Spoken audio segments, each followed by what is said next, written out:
The iron gate groaned with a metallic shriek that seemed to warn them to stay away. Tommy and Jerry stood before the decaying mansion, a skeleton of stone and wood rotting under the moon.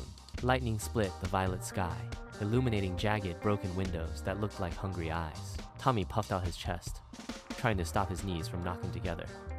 "I am a cat," he declared, his voice trembling only slightly. "I fear nothing in this world or the next." But as a sudden flash of light struck the house, his bravado vanished. Both cat and mouse shrieked, leaping 10 feet into the air in a synchronized dance of pure terror. They landed with a thud and sprinted through the front door, seeking shelter from the storm. The heavy oak door slammed shut behind them with a deafening bang, sealing their fate. Dust billowed from the floorboards, tasting of age and secrets. Tommy lunged forward, gripping Jerry's hand with a bone-crushing squeeze. Jerry gestured wildly to his flattened fingers, his face twisted in a silent scream of pain.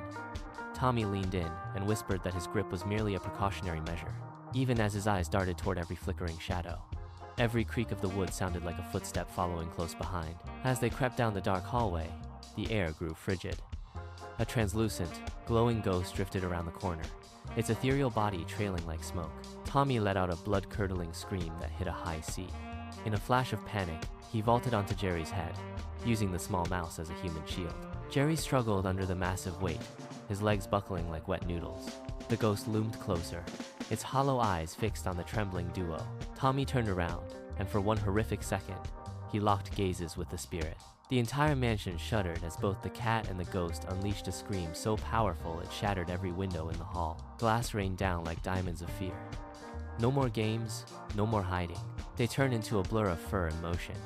Tommy and Jerry exploded through the solid brick wall, leaving behind two perfect silhouettes of their terrified bodies as they vanished into the night. The mansion was left behind, but the memory of those hollow eyes remained burned into their minds. They didn't stop running until they reached the safety of a high tree branch, miles away from that cursed house. The sun began to peek over the horizon, painting the world in warm oranges and pinks. Jerry wiped the sweat from his brow, his chest heaving as he gestured back toward the distant mansion. Tommy began to adjust his fur, smoothing out the ruffled patches with a dignified air. His voice was flat and dismissive as he spoke. "I hope you weren't too scared, Jerry. Personally, I had it under control. I was not afraid for a single second. It was all part of my plan." Peace seemed to return to the forest.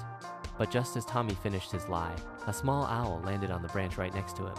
It turned its head and let out a soft, low hoot. That was all it took. Tommy stiffened, his body turning rigid as a board. His eyes rolled back into his head, and without a sound, he tumbled backward out of the tree. Jerry watched him fall, shaking his head. Some cats never learn, and some heroes are just lucky they can't see their own shadows.